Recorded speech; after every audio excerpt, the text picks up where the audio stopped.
¿Conoces el dilema del barco? Imagínate que vas en un crucero y sufrís un naufragio. Todos saltáis a los botes salvavidas, pero en el tuyo, muy frágil, el agua entra por todos los lados. A tu lado hay una persona malherida con pocas posibilidades de sobrevivir. Si tiras a esa persona por la borda, el herido morirá, pero la barca perderá peso y probablemente sobreviviréis. Si no lo haces, os iréis a pique y todos moriréis. ¿Qué harías? ¿Lo tirarías? Rápido. Os estáis hundiendo. Piensa. ¿Lo empujarías?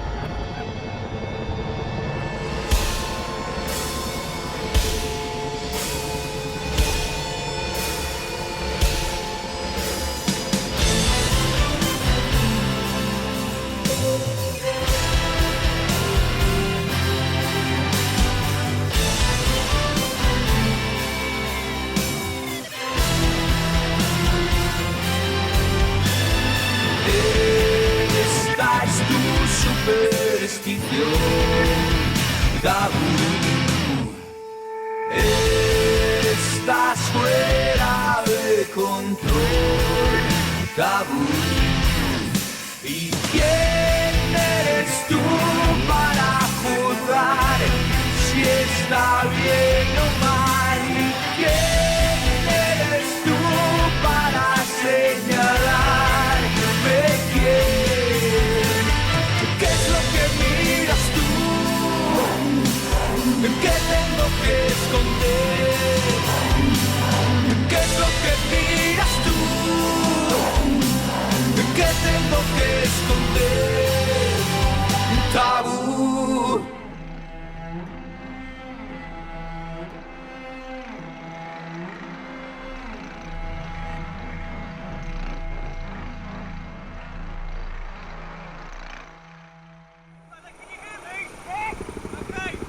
¿Qué has hecho? Lo has tirado. Has asumido el papel de héroe para los del barco, pero de malo, incluso de asesino, para los de fuera. Si te sirve el dato para tu conciencia, el 70% de los que responden a este dilema moral lo tirarían.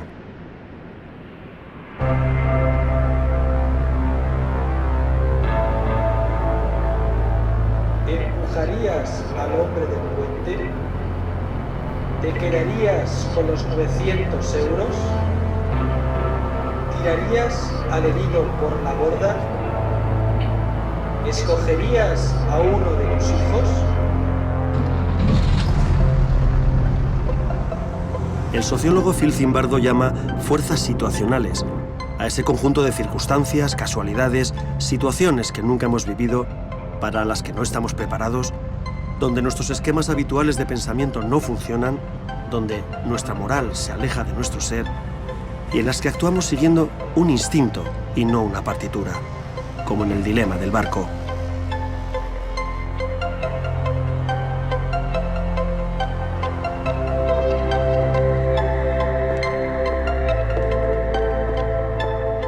El neurocientífico Jesús Puyol realizó con su equipo un estudio donde, a través de neuroimágenes, consiguió observar la respuesta emocional del cerebro a este tipo de dilemas.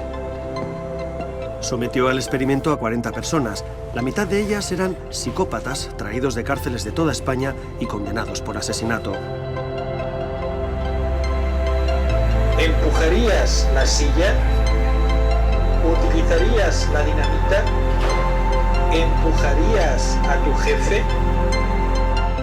El experimento demuestra que el mal se esconde en el cerebro y que es, desde el punto de vista científico, un cortocircuito neuronal entre la inteligencia y la emoción. Aunque a Puyol no le gusta decirlo así, está muy cerca de conseguir fotografiar la maldad.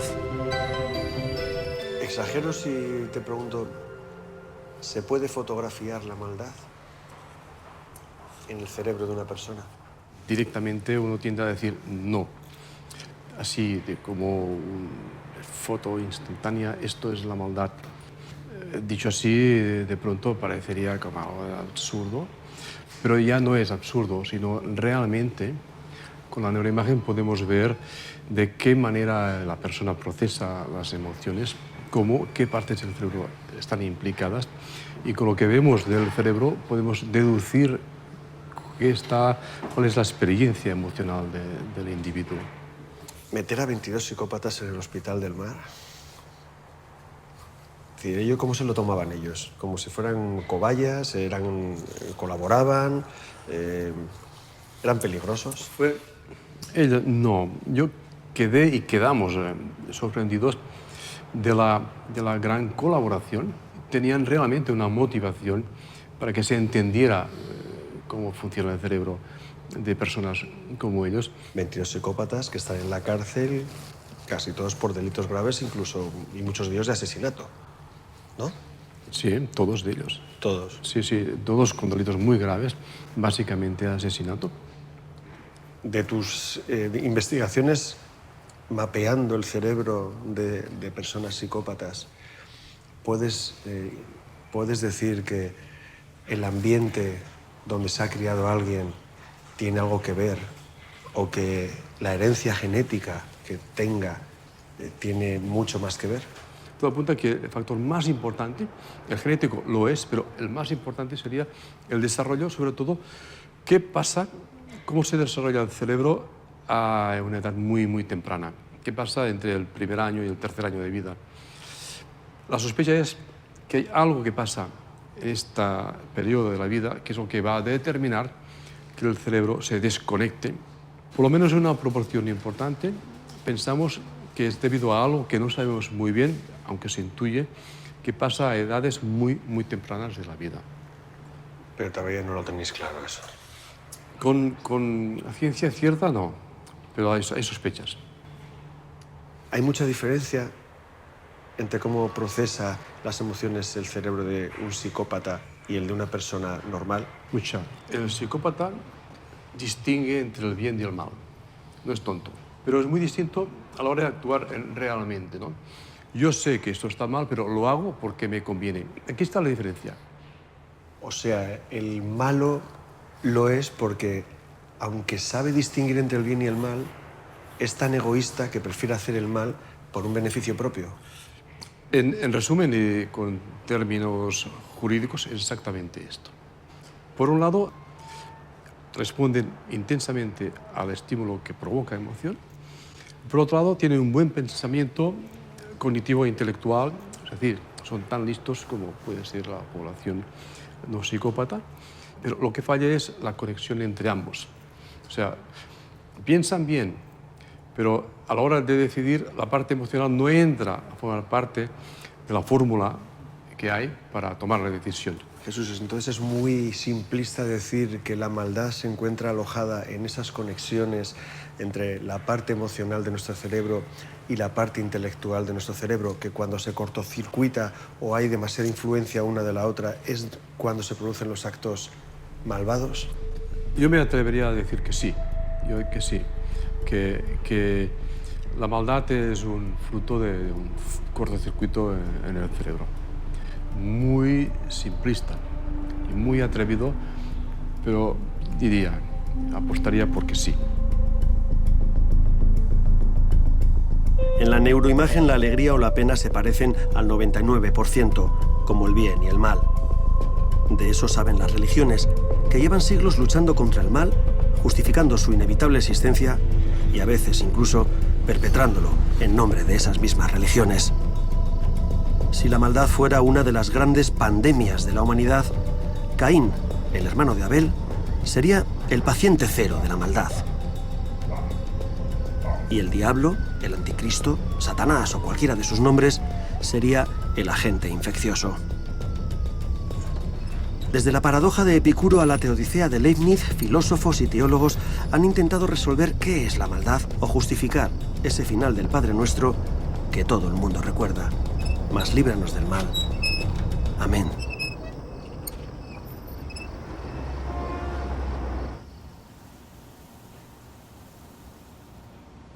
¿Cuántos exorcismos ha hecho en su vida? Honestamente no he llevado la cuenta y no lo sé. Personas recibidas son miles y miles. Pero claro, mucha gente venía y después de examinar su caso se le decía, mire, usted no tiene nada demoníaco. La idea que mucha gente tiene de que la mayor parte de los que vienen a los exorcistas son enfermos mentales no es verdad. La inmensa mayoría, más de 9 de cada 10, son personas completamente normales que tienen dudas o temores y quieren una respuesta autorizada. ¿Cuál es la diferencia entre una influencia demoníaca y una posesión demoníaca? La posesión es cuando el sacerdote ora por alguien y aquel individuo cae al suelo gritando, rabioso, queriendo atacar al sacerdote, a los que están allí, le cambia la voz, pone los ojos en blanco, las manos como garras. Lo que normalmente la gente piensa que es una posesión, eso es la posesión. La influencia es distinto. Oras por la persona y simplemente va a empezar a temblar, o va a entrar en trance, o va a sentir la necesidad de escupir en un cubo continuadamente, pero no va a ir más allá. Puedes estar orando por el tiempo que haga falta, que más allá no va a ir. ¿Cuántas posesiones realmente demoníacas ha afrontado usted? Reales. ¿Cuántas veces ha sentido que de verdad ha expulsado el mal de esa persona? En un país de 47 millones de habitantes como es España, normalmente descubría un par de casos de auténtica, perfecta posesión cada año. ¿Cómo expulsaba el mal de ese cuerpo? No hay técnicas. El modo es la oración. No hay unas determinadas plantas, ni unos minerales que tengan unos poderes, ni unas fórmulas. Había casos que acababan en una sesión o en 2, pero otros casos eran un proceso que duraba semanas o meses. Si solo ha tenido un par de posesiones demoníacas al año en su vida como exorcista, ¿eso quiere decir que ha visto solamente 2 veces al año al demonio? Sí que se veía a personas influenciadas con cierta frecuencia, pero yo al demonio no lo he visto nunca. Nunca he visto ni al demonio, y esto le va a sorprender un poco, pero tampoco he visto nada absolutamente inexplicable. Yo, la razón por la que continuaba rezando por todas esas personas era porque funcionaba, porque esas personas venían con unos problemas y salían sin ellos. ¿El mal es corpóreo? ¿Se puede medir? ¿Se puede pesar el mal? El auténtico y peor mal es siempre el mal moral. Aquello que, sea uno creyente o agnóstico, dice, esto está mal. Y esa maldad, que es algo invisible, si llega a extremos muy grandes, acaba materializándose. Se materializa en campos de concentración, en comisarías donde se tortura. Es decir, el mal, de ser algo muy teórico, pasa después a ser terriblemente material y concreto. ¿Tiene realmente definición el mal? ¿O el mal para cada uno es una forma diferente? El mal en estado puro nunca va a existir. El mal siempre va a tener algo de bien, cualquier mal, si no, no atraería a nadie. O sea, hay pequeños males que es fácil comprender por qué se han hecho, pero conforme descendemos en la escala del mal, cada vez el mal parece más irracional. Al final Hitler parecía un enfermo, pero no, era malo, era malo. Al final simplemente era malo. Los psiquiatras que analizaron a los grandes jerarcas nazis se sorprendieron precisamente de que, salvo narcisismo en algunos casos, no había realmente enfermedades mentales, era solamente mal. Si Dios es todopoderoso, ¿por qué permite el mal? Y si lo permite, es que no es bueno. Y si no lo permite, pero no puede hacer nada, es que no nos sirve de nada. Dios da cosas buenas, pero permite malas. Y a través de esa interactuación de cosas buenas y cosas malas, se forja el espíritu. Un ser infinito puede permitir el mal para lograr un bien superior. yo misma tuviera que coger un fusil de precisión y disparar a la cabeza del que tiene a alguien con un cuchillo para que ese inocente no muera, no tengo la menor duda. Se dispara. Además le diría, tienes que disparar.